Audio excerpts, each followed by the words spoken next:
চৈত্র মাসের অন্তিম লগ্নে বাংলার লোকসংস্কৃতির এক অন্যতম প্রধান আকর্ষণ চড়ক পূজা ঘিরে এবছরও রাজ্যের সর্বত্র তৈরি হয়েছে উৎসবের আবহ। গাজন উৎসবের অন্তর্গত বাঙালির এই প্রাচীন ধর্মীয় আচার শুধুমাত্র ভক্তির প্রকাশ নয়, বরং বাংলার লোকঐতিহ্য, সামাজিক সংহতি ও সংস্কৃতির এক জীবন্ত প্রতিফলন। এই পুজোকে কেন্দ্র করে সপ্তাহখানেক আগেই শুরু হয়ে যায় প্রস্তুতি। গ্রাম বাংলার বিভিন্ন চড়কতলায় তৈরি হয় অস্থায়ী মণ্ডপ, সাজানো হয় চড়ক গাছ, পরিষ্কার পরিচ্ছন্ন করা হয় আশপাশের এলাকা। স্থানীয় মানুষজন স্বেচ্ছাশ্রমের মাধ্যমে এই আয়োজনকে সফল করে তোলেন। অনেক জায়গায় স্থানীয় ক্লাব ও সংগঠনগুলিও সক্রিয় ভূমিকা নেয়। চড়ক পুজোর মূল আকর্ষণ গাজন সন্ন্যাসীদের তপস্যা। ভক্তরা সন্ন্যাস গ্রহণ করে কয়েকদিন কঠোর ব্রত পালন করেন, সাথে নিরামিষ আহার গ্রহণ করেন, কেউ কেউ উপবাসে থাকেন। পুজোর দিন তারা ভগবান শিবের উদ্দেশ্যে নিজেদের শরীরের কষ্ট সহ্য করে ভক্তির প্রকাশ ঘটান। আগুনের ওপর দিয়ে হাঁটা, কাটার শয্যায় শোয়া, শরীরে শুল ফোড়া বা হুকের সাহায্যে চড়ক গাছে ঝুলে ঘোরা, এই সমস্ত আচার অনুষ্ঠান দর্শকদের মধ্যে বিস্ময় ও শ্রদ্ধার সঞ্চার করে। বিশেষভাবে উল্লেখযোগ্য চড়ক গাছ ঘিরে আচার, যেখানে একটি উঁচু কাঠের খুঁটির মাথায় দড়ি বেঁধে সন্ন্যাসীরা হুকের মাধ্যমে ঝুলে ঘোরেন। যদিও আধুনিক সময় নিরাপত্তার কারণে এই প্রথার অনেকটাই প্রতীকী রূপ নেওয়া হয়েছে, তবু ঐতিহ্যের ধারাবাহিকতা বজায় রাখতে তা বিভিন্ন স্থানে পালিত হচ্ছে। আমরা মধ্যমগ্রাম টিম প্রায় 25 বছর থেকে আমরা করে আসছি। প্রতি বছরই এই চৈত্র মাসের শেষ দিনে আমরা আনন্দ করতে করি। সব সাজি এখানে আনন্দ করতে হয়। কিন্তু আমাদের মধ্যমগ্রামগুলি না, আমাদের মোটামুটি গোলমালদা, হরিপুর এবং বামলা এই তিনটে ব্লকে কম বেশি এই অনুষ্ঠান হয়ে থাকে। কি উপলক্ষে হয় এই পুজোটা? চৈত্র মাসের শেষ উপলক্ষে আনন্দ করতে পালন করে থাকি।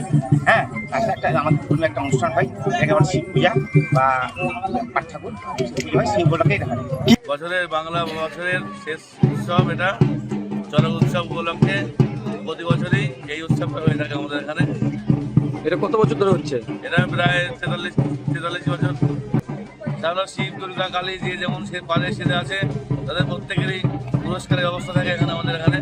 আমরা প্রতি বছর এটা করি এবং দিন দিন আরও বাংলা সংস্কৃতির সঙ্গে মিলিয়ে, তাল মিলিয়ে বছরের বাংলা বছরের শেষ উৎসব আমরা জাঁকজমকপূর্ণভাবে প্রতি বছর এটা করার চেষ্টা করি। উৎসবের আরেকটি গুরুত্বপূর্ণ দিক হলো শোভাযাত্রা।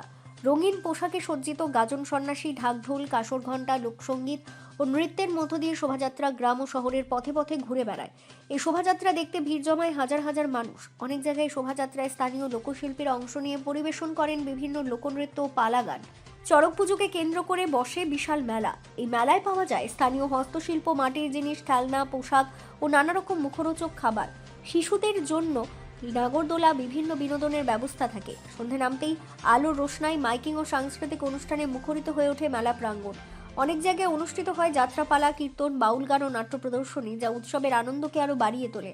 এই উপলক্ষে প্রশাসনের পক্ষ থেকেও নেওয়া হয় ব্যাপক নিরাপত্তা ব্যবস্থা। ভিড় নিয়ন্ত্রণে মোতায়েন করা হয় পুলিশের বাহিনী, স্থাপন করা হয় সিসিটিভি ক্যামেরা। পাশাপাশি স্বাস্থ্য শিবির, প্রাথমিক চিকিৎসা কেন্দ্র ও দমকলের ব্যবস্থাও রাখা হয়, যাতে কোনো দুর্ঘটনা ঘটলে দ্রুত ব্যবস্থা নেওয়া যায়। লোকবিশ্বাস অনুযায়ী চড়ক পুজোর মাধ্যমে ভগবান শিবের আশীর্বাদ লাভ হয় ও মানুষের জীবনের দুঃখ কষ্ট দূর হয়। কৃষি নির্ভর বাংলায় এই উৎসবের সঙ্গে জড়িয়ে রয়েছে নতুন বছরের আগমনের আনন্দ ও সমৃদ্ধির প্রত্যাশা। সময়ের সঙ্গে সঙ্গে অনেক কিছু বদলালেও চড়ক পুজোর মূল সুর, ভক্তি, ত্যাগ ও লোকসংস্কৃতির ঐতিহ্য আজও অমলিন।